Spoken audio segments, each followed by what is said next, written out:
اعوذ باللہ من الشیطان اللعین الرجیم بسم اللہ الرحمن الرحیم رب اشرح لی صدری ویسر لی امری واحلل عقدۃ من لسانی یفقهوا قولی اللہم صلی علی محمد وآل محمد۔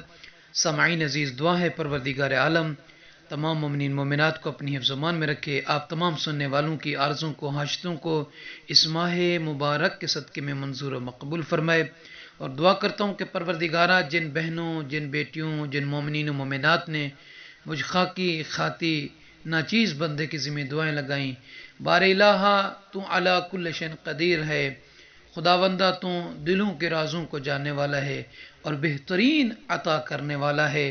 خداوندہ مومنین کی جو بھی آرزو ہیں اپنے لیے، اپنے بچوں، اپنے عزیز و اقارب، اپنی فیملی کے لیے، اپنے مرحومین کے لیے، خداوندہ ان آرزوں کو، دعاؤں کو، مناجات کو، التماسات کو اپنی بارگاہ میں منظور و مقبول فرما۔ خداوندہ ولی زمانہ حجت خدا امام زمانہ عجل اللہ فرج الشریف کا جلد ظہور فرما۔ ہم گناہ گاروں کو، ہم خطا کاروں کو امام صاحب الزمان عجل اللہ فرج الشریف کی زیارت سے مشرف فرما، ان کے ایوان انصار میں شمار فرما، آمین یا رب العالمین۔ سامعین عزیز، اس ویڈیو میں ماہ شعبان المعظم کی 13ویں شب کی فضیلت، 13ویں دن کی فضیلت بیان کرنی ہے۔ 13ویں شب جسے لیالی بیز کی پہلی شب کہا جاتا ہے، یعنی سفید رات، یعنی سفید رات کے عمل کیا ہے وہ بیان کرنے ہیں۔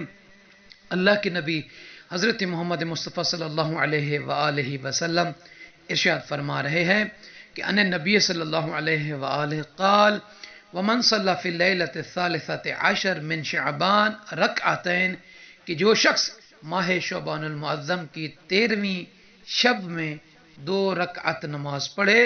سامعین عزیز، نیت اس طریقے سے کرنی ہے کہ 2 رکعت نماز ماہ شعبان المعظم کی 13ویں شب کی پڑھتا ہوں یا پڑھتی ہوں قربتاً الی اللہ، اللہ اکبر کہہ کر، یقرأ فی کل رکعہ فاتحۃ الکتاب مرہ والتین والزیتون مرہ، پہلی رکعت میں سورہ الحمد کو 1 مرتبہ اور اس کے بعد اس سورہ مبارکہ والتین والزیتون کو 1 مرتبہ پڑھنا ہے۔ اسی طریقے سے دوسری رکعت میں بھی سورہ الحمد کو 1 مرتبہ، اس کے بعد سورہ والتین والزیتون کو مکمل 1 مرتبہ پڑھنا ہے۔ اب اس کا اجر کیا ہے؟ فَكَأَنَّمَا أَعْتَقَ مِئَةَ رَقَبَةٍ مِّن ولد اسماعیل علیہ السلام۔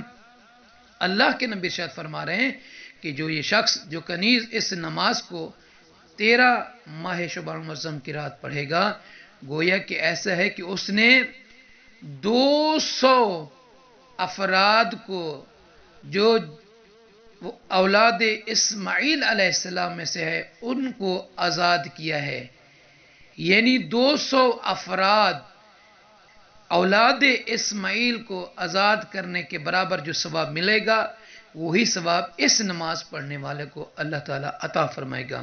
وَخَرَجَ مِن ذُنُوبِهِ، اور یہ جو شخص، یہ بندی جس نے یہ 2 رکعت نماز پڑھی، وہ اپنے گناہوں سے ایسے ہی نکلے گا کہ جیسے کہ وہ آج اس دنیا میں ماں کے بطن سے تشریف لایا ہے، کَیَوْمٍ وَلَدَتْهُ أُمُّهُ۔ اور تیسرا اجر کیا ہے؟ وَأَعْطَاهُ اللَّهُ بَرَأَةً مِّنَ النَّارِ، اللہ تعالیٰ پھر اس کو تیسرا انعام یہ عطا فرمائے گا کہ پروانہ نجات جہنم عطا کرے گا، یعنی جہنم سے نجات کا پروانہ اس بندے، اس کنیز کو اللہ تعالیٰ عطا کرے گا۔ اور چوتھا اور آخری سب سے بڑا جو ثواب ہے وہ یہ ہے کہ اللہ تعالیٰ وَيُرَافِقُ محمد صلی اللہ علیہ وآلہ وإبراہیم علیہ السلام، اللہ تعالیٰ اسے نبی اللہ حضرت محمد مصطفیٰ صلی اللہ علیہ وآلہ وسلم اور خلیل اللہ جناب ابراہیم علیہ السلام کا جو ہے مرافقت، یعنی رفقت، یعنی دوستی، ان کا ساتھ اللہ تعالیٰ اسے عطا فرمائے گا۔ اور ماہ شعبان المعظم کے 13ویں دن کے روزے کی فضیلت کیا ہے؟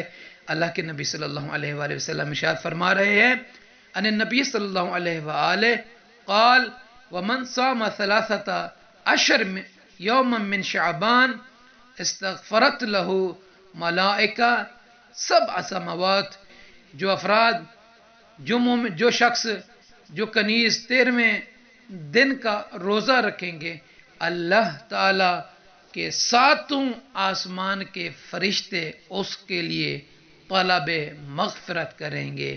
یعنی اللہ سے 7 آسمانوں کے فرشتے اس بندے، اس کنیز کے لیے اللہ سے طلب مغفرت، طلب بخشش کریں گے، دعا کریں گے گناہوں کی معافی کی، کہ جو اس دن کا روزہ رکھے گا. مومنین سے عرض ہے کہ اپنی دعا میں یاد رکھے گا اور لائک کے بٹن کو ضرور دبا کر سبسکرائب فرما دیجئے. جزاک اللہ. خدا بند علم آپ سب کے توفیقات خیر میں اضافہ فرمائے.